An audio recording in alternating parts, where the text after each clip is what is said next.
Hello and welcome to the first Sunday handout. I'm gonna start by saying I've included iStream, string, and limits. This is just more or less for messing around. The first thing I did was creating a string called a equals circulars. That was just for messing around to see how we can create strings and whatever.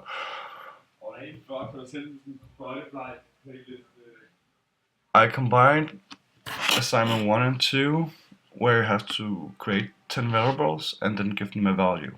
I can go through everything. I created a char called b equals 7, I created an integer called c equals 3, a signed int called d equals minus 3000, unsigned integer e equals something like 400 million, something like that.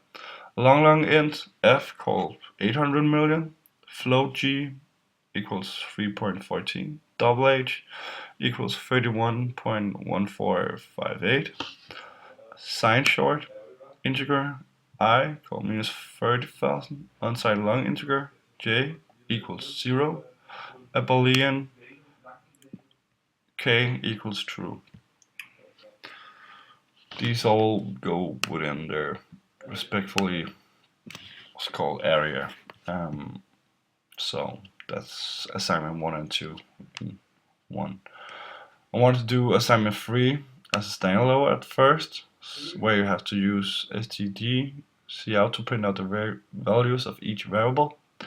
The cout I did was just creating an a and then a space between a and b, then a space between b and c, and so on until we go all through 10 what's called 10 variables. But then I went through to assignment 4 and saw that I could actually do this prettier by combining assignment 3 and 4 in one. So assignment 4 is where we have to use the function sizeof to print off the sizes of the variables both in bytes and bits. So first off, I had to do the assignment 3. So what I did in the cout was first a couple of texts saying the value of b is, then I would show the value of b, the value I gave in assignment 2. Then I would, then there's part more texts where it says and the size of it is in bytes is, and then I use the function sizeof on b. And then at last there's a bit with text that says and in bits it is, and then I use sizeof of b again and then multiply it with 8. That way I get it in bytes, bits, sorry, instead of bytes. I did this with all of the 10 variables, so it's pretty much the same, just copy paste and then insert a new variable name instead of b and then c and so on until k. And it's gonna go print out something like this.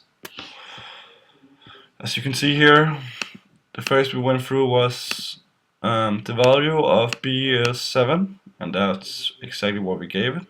And the size of it in bytes is 1, and in bits it is 8, and that is correct. And it just keeps on going for the next 10, 9, it is, all the way through.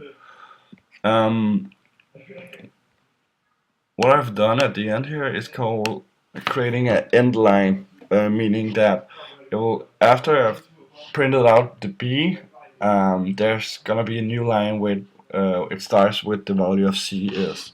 If it didn't have the end l here, it would look something like this instead, where the two lines have combined instead, and that just doesn't look that pretty. So it's just more for my own sake I did this, so I can actually have a better overview of what's happening. Alright, so that was 3 and 4 in 1. Assignment 5 demonstrate 3 different examples of typecasting. It only did static cast, but in 3 different ways. I'm creating 2 variables called of the data type integer, one called shu and one called foo, and it's 7 and 2 values. I then create a new data type variable called out the data type should be double. I then proceed to give out the variable something else, a static cast, where the type should be double, where I put brackets or what's called parameters or something like that, parentheses around shoe, so it actually knows that it should be, the outcome should be a double instead of an integer.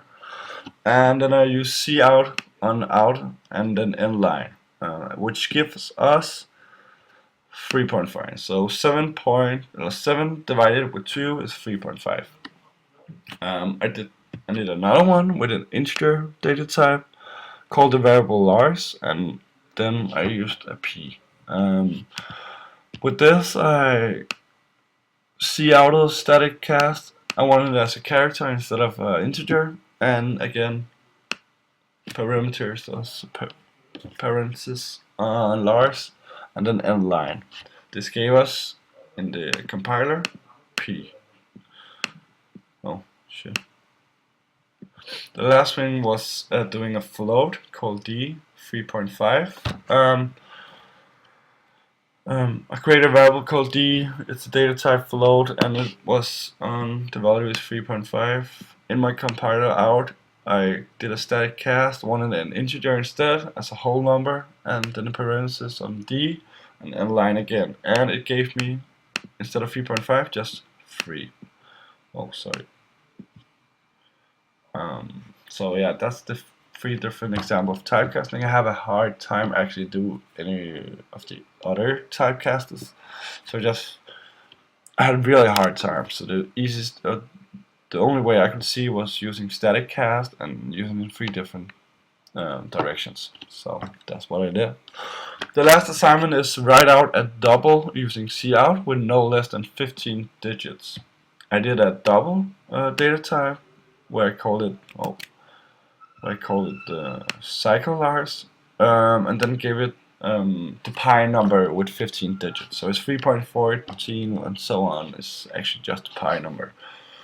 I did a cout with precision 15, something I found on the internet, and it should allow you to actually decide whether how many digits the cout should spit out on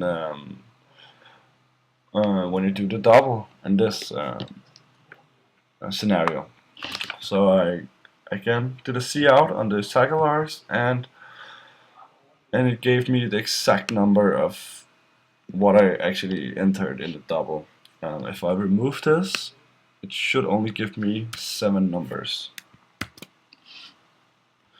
Yes, as you can see here. So it's actually the most essential part for writing out double using with no less than 15 digits.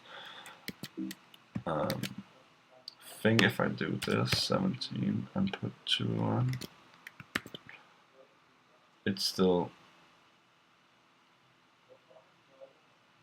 actually gonna change, but it's gonna add 2 numbers, but it's not gonna be 12, it's gonna be 13 instead, which I think is weird, but yeah, that's how it works. It worked for me though, so that was pretty lucky. Yeah, and that's it. Have a good Sunday.